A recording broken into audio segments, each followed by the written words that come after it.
I'm back on my channel, better than yesterday. I'm Sunil here. Today's topic is the ego trap of corporate success.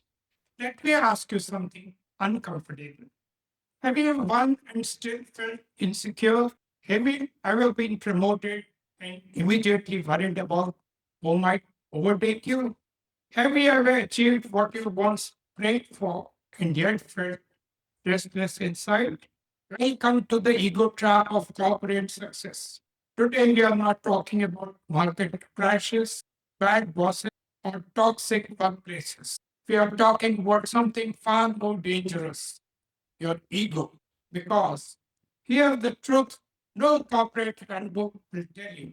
Success does not inflate ego, ego hijacks success. And if you don't understand this distinction, the very thing you worked hard for will slowly start destroying you.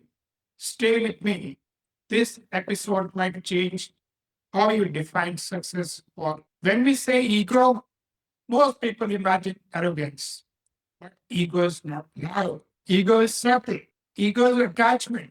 It is the emotional attachment to your identity, your title, your reputation, your image. It is the voice that whispers resignation. My salary, and my LinkedIn validation, and my corner office. And the moment your identity fuses with your position, you're trapped. In corporate life, ego often disguises itself as ambition. We celebrate it, we reward it, we even promote it. But here's the problem ambition builds, ego competes. Ambition says, how can I grow? Ego says, how can I win? And winning is addictive. Right? It is not exhausting. Let me tell you a story. Rajesh joined a multinational company as a management trainee.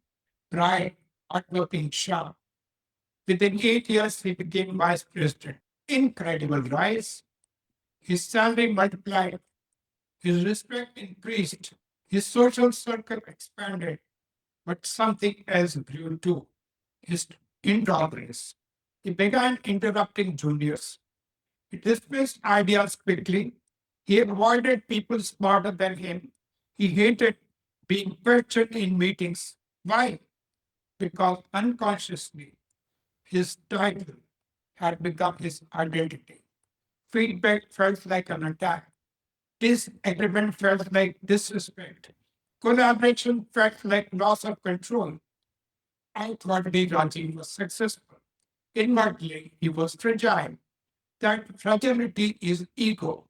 And here's the tragedy. The higher you rise, the more dangerous ego becomes because fewer people will correct you and more few people will flatter you. Let us make something very clear. Success is not the problem. Ego is. Success is external achievement. Ego is internal insecurity attached to that achievement. You can be powerful without ego. You can be wealthy without ego. You can be influential without ego. But you cannot be ego driven without eventually losing peace. Ask yourself if tomorrow your designation disappears, who are you? If tomorrow someone younger outperforms you, how will you react? If tomorrow your idea fails publicly, will you defend it or learn it? Your answers reveal whether your mission by or by ego. Success says, I'm grateful. Ego says, I deserve more. Success says, let's win. Ego says, don't challenge me. Ego doesn't just hurt individuals, it destroys institutions. Let's talk about in reality. How many leaders take credit for teamwork, blame others when results fail, surround themselves with weak people, fear strong performers? That is not leadership. That is insecurity wearing a suit. And the cost, innovation dies. Honest conversations disappear. Fear replaces trust. Most dangerous leader is not the incompetent one. It is the ego-driven competent one. Because competence hides insecurity. And insecurity with power is explosive. Ego-driven cultures create burnout. internal politics, talent drain, and ethical compromise. Because when image matters more than integrity, shortcuts begins. Let's go deeper. What does ego cost you personally? Peace. When your work depends on performance, rest becomes guilt. When comparison becomes habit, contentment disappears. When validation becomes oxygen, criticism suffocates you. You become hyper. Who is ahead? Who is rising? Who is networking? Who is being praised? Let this constant psychological feeling goes very high. And now we come to the most important point. How do we escape? First, awareness. Notice when you feel. Second, separate identity from role. You are not your designation. You are a human being playing a professional role. Roles change. Character remains. Third, practice deliberate humility. Invite feedback. Publicly admit mistakes. Promote people smarter than you, not for appearance, but for strength. Because true power is secure enough to be questioned. Fourth, shift from competition to contribution. Instead of asking, how do I stay ahead? Ask, how do I create value?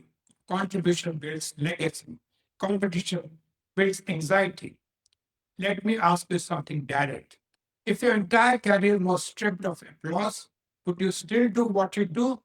If nobody posted congratulations, if nobody envied your lifestyle, if nobody clapped, would your work still matter? If the answer is no, then it is a problem. If nobody clapped, would your work still matter to you? If the answer is no, then you are not chasing excellence. You are chasing validation. And validation is the most unstable currency in the corporate. Now, I'll come to the next part. Let me ask you something direct. If your entire career was stripped of applause, would you still do what you do? If nobody posted congratulations, if nobody envied your lifestyle, if nobody clapped, would your work still matter to you? If the bad answer is no, then you are not chasing excellence, you are chasing validation. And the validation is the more unstable currency in the corporate world. Let me leave you with this. Success is powerful, but ego is seductive. One builds you, the other owns you. The corporate world will reward your results, but only self awareness will protect your soul. Win, but don't let winning define you. Lead, but don't let authority grow. But don't let it inflate you because the ultimate success is not the title you hold, it is the peace you keep. If this resonated with you, share it with someone who needs it to hear it. And in this comment, write one sentence: I choose mission over ego. I'll see you in the next episode. And I'm sure that you would have liked this episode. And I'll be back after a few days. And I would request you subscribe, press the subscribe button. With this, I'm saying goodbye. See you.